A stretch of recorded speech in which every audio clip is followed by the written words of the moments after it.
अब तक हमने इस चैप्टर में पढ़ा है, न्यू रेशो निकालना सीखा है और सैक्रिफाइसिंग रेशो। ठीक है, नेक्स्ट टॉपिक हमारा आता है मीनिंग ऑफ गुडविल, और गुडविल में हम वैल्यूएशन ऑफ गुडविल पढ़ेंगे। गुडविल का मतलब क्या होता है मैं पहले भी बता चुकी हूँ।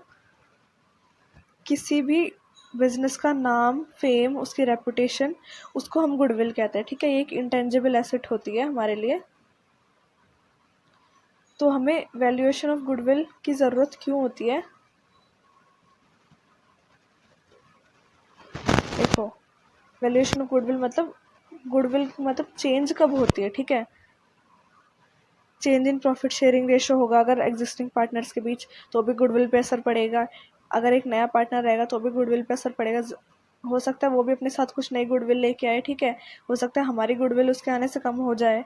रिटायरमेंट ऑफ पार्टनर्स से इफेक्ट होता है, डेथ से होता है, डिसोल्यूशन ऑफ फर्म या अमालगमेशन ऑफ पार्टनरशिप फर्म, ये सारे रीजंस होते हैं। अब आते हैं मेथड। हमारे पास 3 मेथड होते हैं गुडविल के वैल्यूएशन के। एक होता है एवरेज प्रॉफिट, सुपर प्रॉफिट और कैपिटलाइजेशन मेथड। तो एवरेज प्रॉफिट हम कैसे निकालते हैं? सबसे सिंपल होता है, हमें देखो क्वेश्चन गिवन होता है, the profit for the last 5 years of a firm. ये हमें प्रॉफिट्स दे रखे हैं, 2002 का इतना है, 2003 का इतना, 2004 का इतना, 5 का इतना, 6 का इतना। हमें 6 साल के प्रॉफिट्स दे रखे किसी फर्म के। हमें बोल रखा है calculate goodwill of the firm on the basis of 4 years purchase of 5 years average profit. देखो, एवरेज प्रॉफिट हमारा निकालने का फॉर्मूला क्या होता है? यहाँ पे total profit of last year divided by number of years. यहाँ पे नंबर ऑफ ईयर्स हमारे पास कितने? 5। हमें क्वेश्चन में गिवन है गुडविल हमें निकालनी है on the basis of 4 years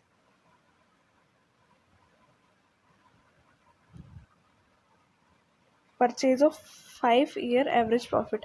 हमें जब भी गिवन होता है ना 5 ईयर, तो हम पीछे वाले से लेना स्टार्ट करते हैं। हमें यहाँ पे 6 साल के दे रखे। ठीक है, तो हम लास्ट जो हमें दे रखे हैं 2006 का, 2006 लेंगे, 5 लेंगे, 4 लेंगे, 3 लेंगे। ठीक है, अगर कभी ज़्यादा भी दे रखे तो हम हमेशा ऐसे ही पीछे से स्टार्ट करते हैं लेने अपने। तो हमें 5 साल के लेने हैं, उनका टोटल करना है। टोटल ईयर्स कितने हैं? 5।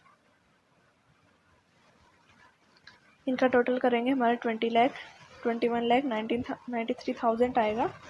इसको डिवाइड करके जो हमारा आंसर आएगा उसको हम, जो हमें परचेजेस ईयर दे रखे हैं ना, जैसे यहाँ पे हमें 5 ईयर परचेज था। ठीक है, हमें देखना होता है बेसिस ऑफ 4 ईयर्स परचेज यहाँ पे हमें दे रखे। ठीक है, तो इस बेसिस को हम जो आया है ना उससे इनटू करते हैं। एवरेज प्रॉफिट को नंबर ऑफ ईयर परचेज से हम मल्टीप्लाई करते हैं तो हमारी गुडविल आती है। ठीक है, नेक्स्ट हमारा होता है वेटेड एवरेज प्रॉफिट। हम कैसे निकालते हैं? हमें प्रॉफिट्स दे रखे 5 साल के। ठीक है, गुडविल निकालनी है हमें basis of 3 years purchase year है हमारे 3। जब तीनों मेथड में हम जब भी हमेशा गुडविल निकालेंगे उसमें हमारा प्रॉफिट किसी भी मेथड से हो, गुडविल को हमेशा हमें नंबर ऑफ ईयर परचेज से मल्टीप्लाई करना ही करना है। ठीक है,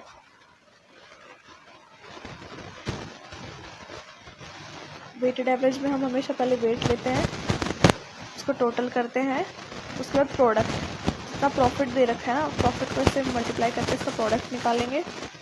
उसके बाद सेम इस प्रोडक्ट को इस वेट से डिवाइड करेंगे, जो आंसर आएगा उसको नंबर ऑफ परचेज से मल्टीप्लाई करेंगे। नेक्स्ट होता है हमारा सुपर प्रॉफिट मेथड या फिर कैपिटलाइजेशन मेथड हम इसे बोलते हैं। नेक्स्ट मेथड हमारा होता है super profit method. Super profit method का ये हमारे पास फॉर्मूला होता है capital employed multiply normal rate of return divided by 100। उसको हम करते कैसे कैलकुलेट? देखो, हमें क्वेश्चन गिवन होता है, हमें प्रॉफिट्स दे रखे हैं पिछले 5 साल के। ठीक है, 40,000, 50,000, 55,000, 70,000। और कैपिटल एम्प्लॉयड ऑन दिसंबर 31 को हमारा इतना है कैपिटल एम्प्लॉयड। ठीक है, 5 साल के हमें प्रॉफिट दे रखे हैं। नॉर्मल रेट ऑफ रिटर्न है हमारा 10%। फॉर्मूले के अकॉर्डिंग हम पुट करेंगे वैल्यूज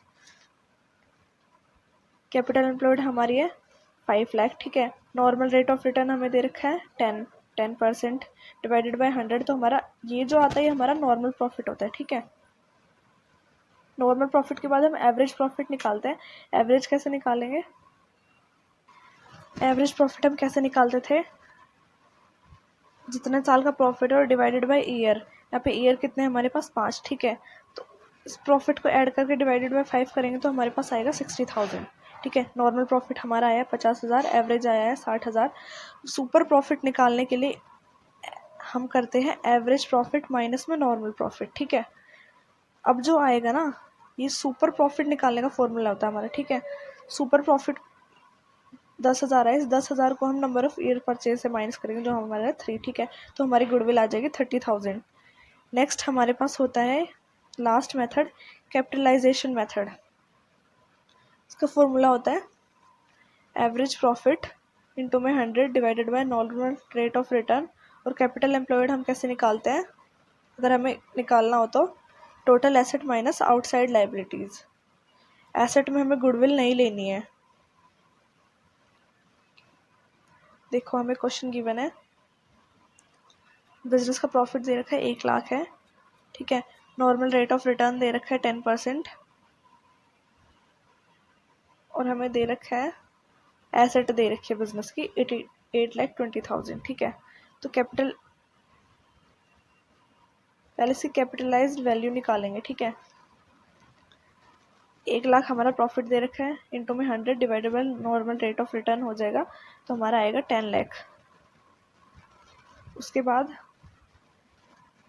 गुडविल कैसे निकालेंगे? जो कैपिटलाइज वैल्यू है उसमें से नेट एसेट माइनस करेंगे। हमें यहाँ पे देखो, अगर लाइबिलिटी गिवन होती तो लाइबिलिटी भी हम माइनस करते, बट यहाँ पे गिवन नहीं है तो नहीं कर रहे हैं, तो इसलिए सिर्फ हमने खाली यहाँ पे एसेट माइनस किया है, तो हमारी गुडविल आ गई 1,80,000। अब बात करते हैं इस चैप्टर के सबसे मेन टॉपिक की। इसमें हम पढ़ते हैं, जो हम बनाते हैं रीवैल्यूएशन अकाउंट, ठीक है।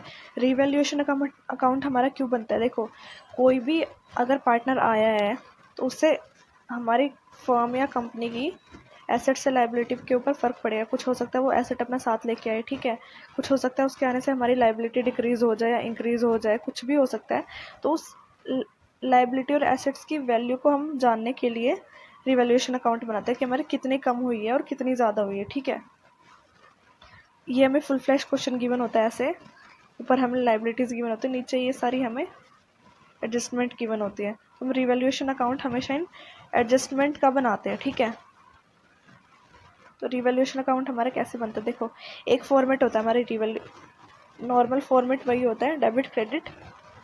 डेबिट में क्या डालते हैं हम, क्रेडिट में क्या डालते हैं? देखो, यहाँ पे हमारे सारे एसेट्स आते हैं बैलेंस शीट में, यहाँ पे हमारी लाइबिलिटीज़ आती है, ठीक है। तो एसेट जब इंक्रीज होगा इधर आएगा, एसेट इंक्रीज जब होते हैं यहाँ आएंगे, और लाइबिलिटी डिक्रीज होगी तो यहाँ आएगी, ठीक है। लाइबिलिटी इंक्रीज अगर होगी तो यहाँ आएगा, एसेट अगर डिक्रीज होंगे तो यहाँ पे आएगा, ठीक है। मतलब बैलेंस शीट का फॉर्मेट याद रखना, एसेट अगर इंक्रीज हो रहे हैं तो यहाँ डिक्रीज हो रहे हैं, तो लाइबिलिटी डिक्रीज हो रही है, ठीक है। यहाँ पे लाइबिलिटी इंक्रीज होती है और एसेट डिक्रीज होते हैं। इस तरह से हम डेबिट क्रेडिट में डालते हैं। जैसे फर्स्ट हम लेते हैं, फर्स्ट हमें दे रखा है, देखो, the value of stock is reduced by 10% while plant and machinery is appreciated by 10%। जैसे डेप्रिसिएशन होता है हमारे पास, वैसे ही एप्रिसिएशन होता है। डेप्रिसिएशन में वैल्यू डिक्रीज होते हैं, एप्रिसिएशन मतलब 10% उसकी वैल्यू बढ़ गई, ठीक है। तो स्टॉक हमारा रिड्यूस हुआ है, स्टॉक की वैल्यू क्या है? 15,000 है हमारा स्टॉक, 10% से रिड्यूस हो गया, मतलब 1,500 हमारे पास रिड्यूस हो गया स्टॉक, ठीक है। स्टॉक हमारा क्या होता है? एसेट। एसेट अगर डिक्रीज होंगे तो यहाँ पे आएंगे, तो इसलिए हमारा स्टॉक यहाँ पे आ रखा है 1,500। प्लांट एंड मशीनरी हमारी इंक्रीज हुई है 3,000 से, अप्रिशिएट हुआ था 10%, तो इसलिए हमारे यहाँ पे आया, ठीक है। इसी तरह से हम सारे अपने निकालते हैं। उसके बाद प्रॉफिट आया तो इधर, लॉस आया तो इधर, तो फिर जितने भी पार्टनर्स होते हैं वो प्रॉफिट और लॉस हम उन पार्टनर्स में बांट देते हैं, ठीक है। भले ही प्रॉफिट हो चाहे लॉस हो, तो यहाँ पे हमारा जितना भी इन दोनों का टोटल करेंगे, जितना भी आएगा उतना हमारा प्रॉफिट था। इनके प्रॉफिट शेयरिंग रेशो के अकॉर्डिंग हम इनको बांट देते हैं। उसके बाद हम पार्टनर्स कैपिटल अकाउंट बनाते हैं। पार्टनर्स कैपिटल अकाउंट में यहाँ पे सिर्फ 2 चीज़ आएगी, बैलेंस ब्रॉट डाउन तो आता ही आता है, ठीक है। उसके बाद गुडविल और सिर्फ रिवैल्यूएशन का जो हमारा प्रॉफिट आया है तो इधर, लॉस आया है तो इधर, ठीक है। उसके बाद हम सीधा कैरी डाउन निकाल देते हैं। उसके बाद हम बनाते हैं बैलेंस शीट। बैलेंस शीट में हमें याद रखना है नई वाली वैल्यूज़ लेनी है। अगर इंक्रीज़ हुआ है तो ऐड करना है, कुछ डिक्रीज़ हुआ है तो डिक्रीज़ हुआ है तो माइनस करना है, ठीक है। इस हिसाब से हम अपनी बैलेंस शीट बनाते हैं। इससे ज़्यादा इस चैप्टर में कुछ नहीं है, यही था बस। रिवैल्यूएशन अकाउंट हम बनाना सीखते हैं इस चैप्टर में। इसके बाद हम करेंगे डेथ और रिटायरमेंट, तो वो नेक्स्ट वीडियो में बताऊंगी मैं।